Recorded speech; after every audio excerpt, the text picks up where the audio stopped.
Dears welcome students to my channel biology classes. बच्चों, जैसा कि आपको पता ही है कि डाइजेशन के बारे में मैं आपको बता ही रहा था। और ये सारा का सारा जो है ये आपका क्या है कि फूड कैसे डाइजेस्ट हो रहा है इंजेक्शन के बाद, वो प्रोसेस मैंने आपको बताया, जिसमें बाइल तक हम लोग कल पढ़ चुके थे। तो आज जो है आपके सामने उसी के आगे का पार्ट लेकर के आया हूँ। और अभी भी काफ़ी कुछ चीज़ें इसके अंदर बचती हैं क्योंकि डिटेलिंग चल रही है, तो इसलिए काफ़ी लंबा ये जो है टॉपिक होता जा रहा था। लेकिन मैं कोशिश कर रहा हूँ कि जल्द से जल्द इसको फिनिश कर दिया जाए, लेकिन कंप्लीट नॉलेज के साथ जो भी रिक्वायर्ड इन्फॉर्मेशन हैं वो आपको एक्स्ट्रा प्रोवाइड करी जाएंगी। और ये टॉपिक अब ज़्यादा बचा तो नहीं है, लेकिन इसमें अभी भी काफ़ी कुछ चीज़ें हैं जो मैं आपको बताना चाह रहा हूँ कि माउथ से लेकर के जो different parts of the body हैं एलिमेंट्री कैनाल के अंदर, कि कौन कौन से इंजाइम्स जो है, कौन कौन से ऑर्गन्स या कौन सा पार्ट सेक्रेट करता है और किस पर वर्क करता है, तो ये भी सब चीज़ें मैं आपको बताने वाला हूँ। लेकिन इसमें नहीं, इसमें तो इजी स्टेप्स आपको लिखवाए जा रहे हैं ताकि आपके प्रॉपर नोट्स बन जाएं और इजीली आपको वो याद रहे। ठीक, तो अभी फिलहाल इसको हम देख लेते हैं बच्चों। तो स्टार्ट करते हैं। तो डाइजेशन में तो आपने वहां तक देख ही लिया था, जिसमें बाइल जूस के बारे में लास्ट वीडियो में डिस्कस कर चुके थे। तो अब एब्जॉर्प्शन से स्टार्ट करते हैं आज। तो ये भी क्या है कि ये भी एक तरह से डाइजेशन के बाद का ही प्रोसेस है। फर्दर देखते हैं क्या लिखा है इसमें। The process in which the digested food small and soluble passes through the intestinal wall into the blood stream। तो कहने का क्या है कि जब डाइजेशन हो चुका तो उसके बाद जो डाइजेस्ट फूड होगा वो किस में कन्वर्ट हो चुका है। डाइजेस्टेड फूड वो सिंपलर एब्जॉर्बेबल फॉर्म में यानी कि सॉल्युबल फॉर्म में कन्वर्ट हो चुका है। ठीक है, अब वो कहां से पास होगा? आपके इंटेस्टिनल वॉल से, यानी कि जो आपके इंटेस्टाइन है, तो वहां से वो पास होता हुआ आगे की तरफ जा रहा है। कहां की तरफ? लार्ज इंटेस्टाइन की तरफ मूव करता हुआ जाएगा। ठीक है, लेकिन लेकिन कहने का मतलब क्या है कि जो डाइजेस्टेड फूड है वो पास हो रहा है इंटेस्टिनल वॉल के थ्रू होते हुए, कहाँ? ब्लड स्ट्रीम में भी जा रहा है। तो कहीं ना कहीं यहाँ पर एब्जॉर्प्शन को शो करता है, जैसा कि मैंने आपको पहले भी बताया था कि एब्जॉर्प्शन जो होगा इसमें मैक्सिमम जो सॉल्युबल फूड होंगे उनके अंदर से न्यूट्रिएंट्स जो होंगे वो एब्जॉर्ब होते चले जाएंगे। ठीक है, तो वो एब्जॉर्ब होंगे with the help of blood capillaries, और जो ब्लड कैपिलरीज हैं वो कहीं ना कहीं एब्जॉर्ब करते हैं न्यूट्रिएंट्स को और ब्लड के अंदर क्या करते हैं? ट्रांसपोर्ट करता है, यानी कि उनको सेंड करता है किसके अंदर? ब्लड के अंदर। कौन? कैपिलरीज, जो कि अभी मैं पढ़ने जा रहा हूँ। The walls of the small intestine contains capillaries, जैसे कि यहाँ पर लिखा हुआ है कि स्मॉल इंटेस्टाइन में क्या होता है? कैपिलरीज होती हैं।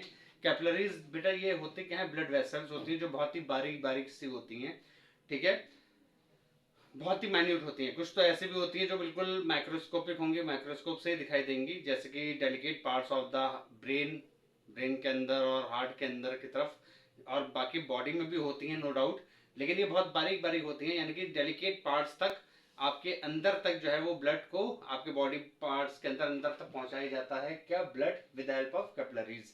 तो यहाँ पर भी ब्लड कैपिलरीज हैं। कहाँ के अंदर? स्मॉल इंटेस्टाइन के अंदर। ठीक है, और ये स्पेशली जो है वो ब्लड कैपिलरीज विलाई की तरफ ज्यादा पाई जाती है। जो फिंगर लाइक प्रोजेक्शंस हैं तो उसमें ही कैपिलरीज जो है वो एक नेटवर्क की फॉर्म में विलाई के साथ जुड़ी होती हैं और वहीं पर मैक्सिमम अब्जॉर्प्शन होता है। अभी वही चीज मैं आपको आगे बताने जा रहा हूँ।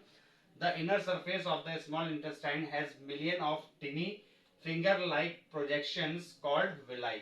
ठीक है, तो अब ये चीज समझिए, ये विलाई आ गया।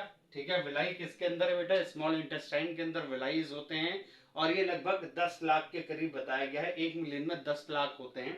ठीक है, बहुत ही छोटे छोटे फिंगर लाइक प्रोजेक्शन होते हैं। ठीक है, और ये विलाई जो है ये मैक्सिमम एब्जॉर्प्शन करता है, यानी सरफेस एरिया बढ़ा रहा है किसका? Maximum absorption of the digested food, जिसके थ्रू न्यूट्रिएंट्स जो है वो एब्जॉर्ब हो रहे हैं with the help of capillaries. ये कैपिलरीज विलाई को सराउंड करती है, चारों तरफ घेरती है, और इसी विलाईज के जरिए जो न्यूट्रिएंट्स एब्जॉर्ब हो रहे हैं वो ब्लड के अंदर डायरेक्टली क्या हो जाते हैं? डिफ्यूज हो जाते हैं। ठीक है, ब्लड कैपिलरीज के थ्रू डिफ्यूज हो जाते हैं और ब्लड के अंदर घुल करके फिर different parts of the body में क्या होता है? फैल जाते हैं। और इस तरह से क्या होता है? इस तरह से एनर्जी वगैरह प्रोवाइड होती है किसके अंदर? सेल्स के अंदर। वो अभी आगे स्टेप में बताऊंगा मैं आपको। तो यहाँ पर जो याद रखने वाली बात है वो क्या है कि सरफेस एरिया विलाई बढ़ा रहा है। ठीक है, ताकि ज्यादा से ज्यादा एब्जॉर्प्शन हो सके किसका? डाइजेस्टेड फूड का। तो ये कंप्लीट हो गया पार्ट आपका। अब आ जाओ एब्जॉर्प्शन के बाद एसिमिलेशन के बारे में। एसिमिलेशन में होता क्या है कि ये वो प्रक्रिया है यानी कि process in which the absorb food is taken by the body cells and used for energy growth and repair. तो एसिमिलेशन के बारे में भी मैं आपको बता चुका हूँ, होलोजिक न्यूट्रिशन का ही पार्ट है, चौथा पार्ट है ये। तो ये वो प्रक्रिया है जिसके अंदर एब्जॉर्ब फूड जो है वो बॉडी ही के सेल्स के द्वारा एब्जॉर्ब किया जाता है in the form of nutrients, और उन न्यूट्रिएंट्स से एनर्जी ग्रोथ और रिपेयर, ये तीनों ही प्रोसेस देखने को मिलते हैं। एनर्जी तो मिलेगी मिलेगी, जाहिर सी बात है, सेल्स के अंदर जाकर के ये क्या हो रहे हैं, एब्जॉर्ब हो रहे हैं, और वहीं पर ही जब ये एब्जॉर्ब होंगे तो जाहिर सी बात है कि आपको एनर्जी प्रोवाइड होती है, और इसी एनर्जी से फर्दर जो प्रोसेसेस हैं जैसे ग्रोथ और रिपेयर ये भी होंगे, ठीक है ना। तो इस तरह से जो डाइजेस्टेड फूड है वो इन तीनों में भी काफी हेल्पफुल होता है, सेल को ये प्रोवाइड होता है, ठीक है ना, with the help of digested food. अब आगे देख लीजिए, the blood carries digested and dissolve food to all the body parts where it is assimilated as parts of the cell. बात वही है, सब चीजें मैंने आपको ऑलरेडी बता रखी हैं। आपको याद होगा वेरी फर्स्ट जो मेरा लेक्चर था जब मैं आप लोग को होलोजोइक न्यूट्रिशन बता रहा था, जिसमें मैंने यहाँ पर डायग्राम बता करके आपको समझाया था, वो सारा स्टेप बाय स्टेप मैं आपको होलोजोइक न्यूट्रिशन बता चुका हूँ। यहाँ पर उसकी सारी डिटेलिंग चल रही है, ठीक है। पहला इंजेक्शन मैंने आपको बता दिया था, फिर डाइजेशन जो हुआ है कल जाकर के मतलब उसके सारे स्टेप्स बताए।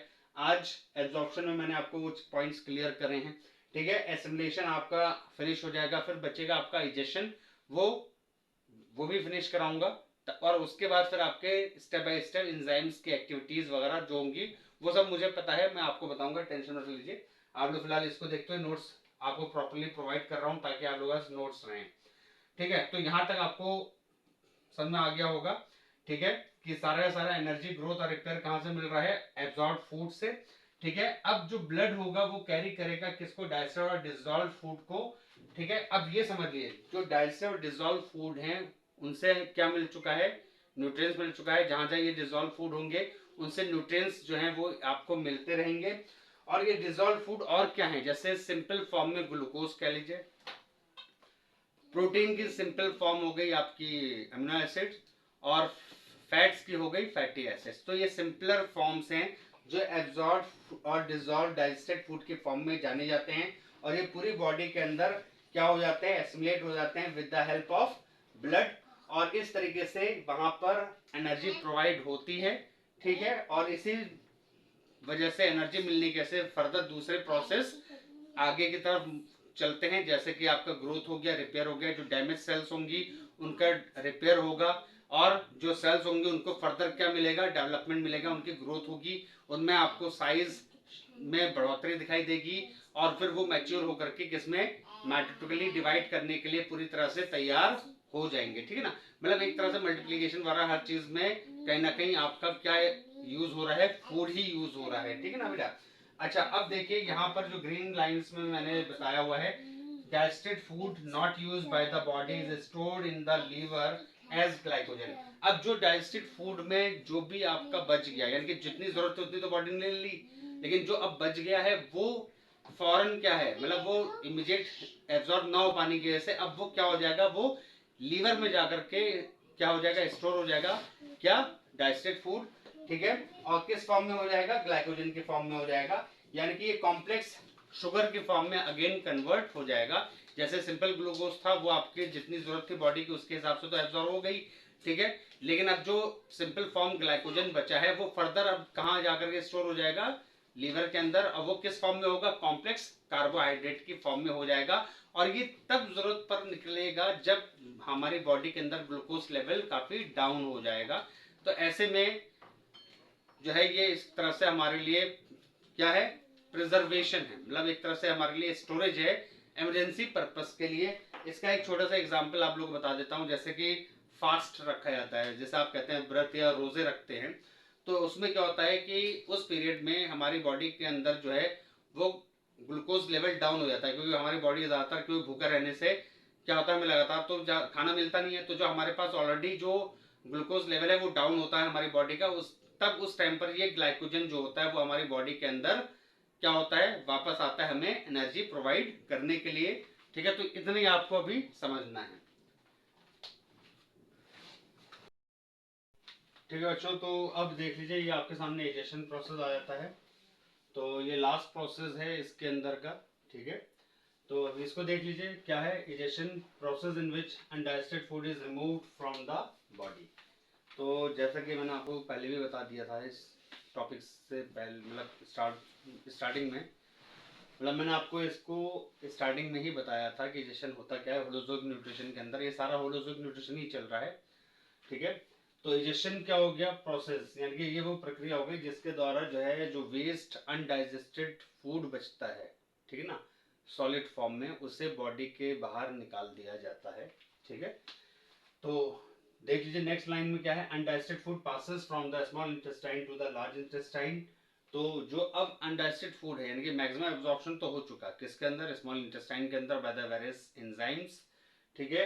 और विलाई की हेल्प से, कैपिलरीज की हेल्प से जो है जो डिजॉल्व फूड होता है, या आप ये कह लें डाइजेस्टेड जो फूड होता है, उसके अंदर से आपके वेरियस जो अलग अलग प्रकार के जो न्यूट्रिएंट्स हैं सिंपलर फॉर्म में, वो सब एब्जॉर्व कर लिए जाते हैं और फिर बाद में उनका एसिमिलेशन हो जाता है, ठीक है, किसके अंदर, ब्लड के अंदर, ठीक। तो ये सब स्टेप आपका इसी से पहले मैंने बताया था। तो अब उसके बाद क्या बचता है, अब जो बचा वो क्या है, वो वेस्ट है हमारे लिए, ठीक ना। तो अब वो वेस्ट है, अब उसके अंदर होगा क्या, पानी होगा, ठीक है, वाटर बचा होगा कुछ। तो वो अब मूव करेगा कहां से, स्मॉल इंटेस्टाइन से लार्ज इंटेस्टाइन की तरफ मूव कर जाएगा वो अनडाइजेस्टेड फूड, ठीक है।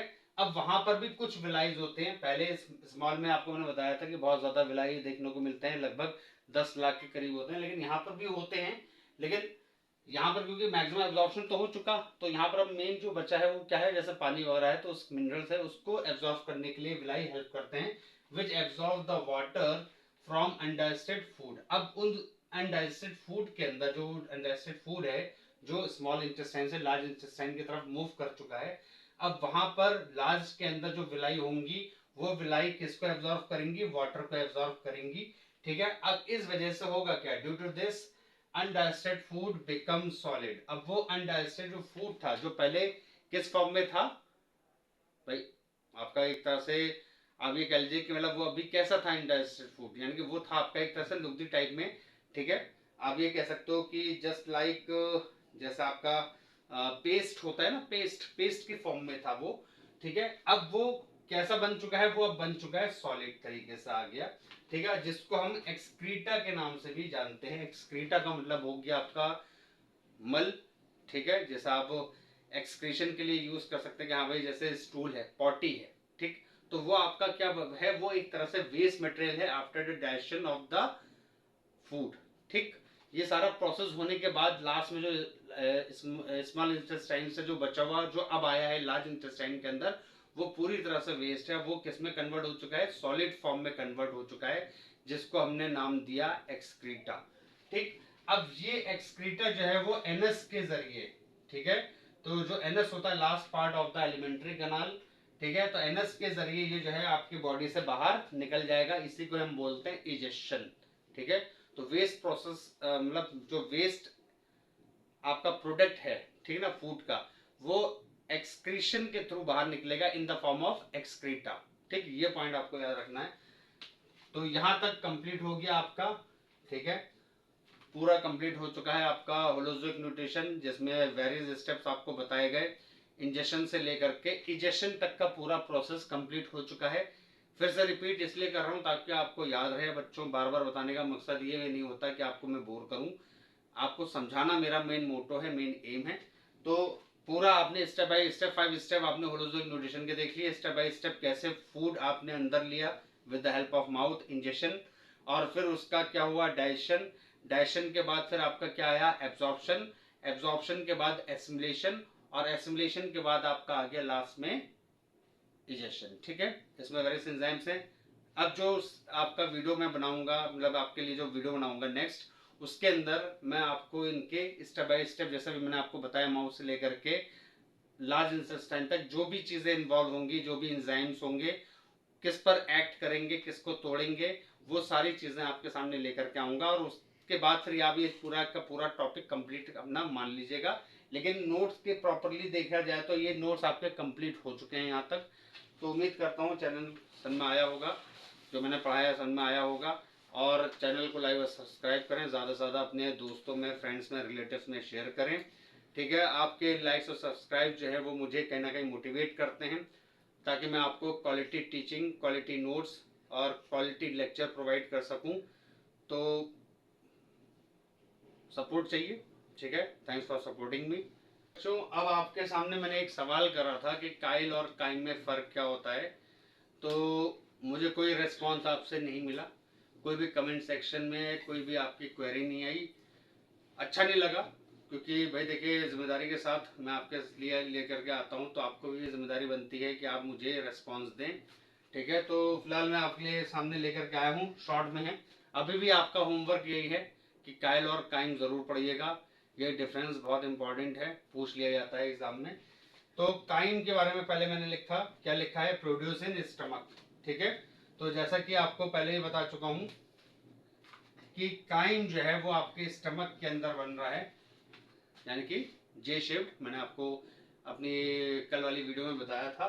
तो इसमें क्या है, it is an acidic partially digested food with gastric juices, यानी कि मैंने फिर वही बताने जा रहा हूँ कि जो आपने स्टमक में खाना पहुंचाया, वहां पर डाइजेशन स्टार्ट हुआ, HCl उसके साथ मिक्स हो गया, तो वो फर्दर किस में कन्वर्ट हो रहा है, सेमी सॉलिड फूड में कन्वर्ट हो रहा है।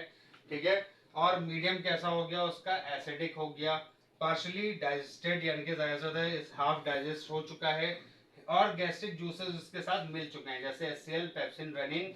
ठीक है, and further process to small intestine, जो आपके स्टमक में पहुंच करके जो फर्दर डाइजेस्ट होता है। ठीक है, अब वो जो आपका सेमी लिक्विड फॉर्म में आ चुका है, या सॉरी सेमी सॉलिड फॉर्म में आ चुका है, वो अब फूड जो है वो काइम बन चुका। ठीक है, अब वही काइम वो कहाँ आगे बढ़ेगा, वो बढ़ेगा आपका स्मॉल इंटेस्टाइन की तरफ, और वो भी एसिडिक होगा। लेकिन जब वो स्मॉल इंटेस्टाइन के अंदर जाएगा, ठीक, तो वहां पर मैंने आपको बताया था कि मीडियम कैसा प्रोवाइड करा जाएगा, वहां के एंजाइम्स के थ्रू एल्कलीन मीडियम प्रोवाइड करा जाएगा, ताकि ये एसिडिटी वहां पर खत्म हो जाए, और फिर वो बेसिक मीडियम के अकॉर्डिंग, एल्कलीन मीडियम के अकॉर्डिंग वहां के एंजाइम्स अलग फंक्शन परफॉर्म कर सकें। आपको स्लाइड पर जाना है, वहां स्लाइड पर आप देख लीजिएगा, सारी डिटेल मैंने वहां पर दे दी है। ठीक है, इतना आपको करना है अब आप लोगों को। ठीक है बच्चों, ठीक, तो ये आपके लिए काइम के बारे में मैंने बता दिया। अब काइल के बारे में देख लीजिए, काइल क्या होता है, milky fluid composed of emulsified fats, cholesterol, phospholipids. ठीक, तो ये आपका एक्चुअल में स्मॉल इंटेस्टाइन के अंदर काइम के बाद का जो पार्ट हो गया। ठीक है, जो आपका कैसा है, पेस्ट फॉर्म में है, सेमी लिक्विड फॉर्म में कह लीजिए, वो कैसा, ये फर्दर डाइजेस्ट होने के बाद की बात बता रहा हूँ, क्योंकि स्टमक में हो चुका, मैक्सिमम डाइजेशन कहाँ हो रहा है, स्मॉल इंटेस्टाइन में, तो यहाँ पर भी फर्दर मैक्सिमम जब आपका डाइजेशन हो चुका, तो जो पेस्ट अब उसका बना है सेमी लिक्विड फॉर्म में, ठीक है, या सेमी सॉलिड कह लीजिए। ठीक है, तो वो सेमी सॉलिड फॉर्म में जो निकल करके जा रहा है, वो कैसा बन जाएगा, वो बन जाएगा मिल्की लाइक, यानी हल्का सा व्हाइटिश अपीयरेंस हो जाएगा उसका। और इसके अंदर क्या पाए जाएंगे, फैट्स के टूटे हुए सिंपलर फॉर्म्स। ठीक है, और कोलेस्ट्रॉल, ये भी आपका सिंपलर फॉर्म है कोलेस्ट्रॉल। ठीक है, फॉस्फोलिपिड्स, ये सारी चीजें आपको इस काइल के अंदर देखने को मिलेगी। फर्दर अभी भी कह रहा हूं, आप लोग को कोई भी क्वेरी हो काइम और काइल के बारे में, अगर आप डिटेल जानना चाहेंगे मुझे बता दीजिएगा। ठीक है, मैं बहुत ज्यादा लेंदी नहीं करना चाह रहा, ये आप लोग पढ़ लीजिए। ठीक है, बाकी नोट्स आपको मैंने फिर भी प्रोवाइड कर दिया, सफिशियंट है आपके लिए। आज के लिए इतना ही, thank you very much students.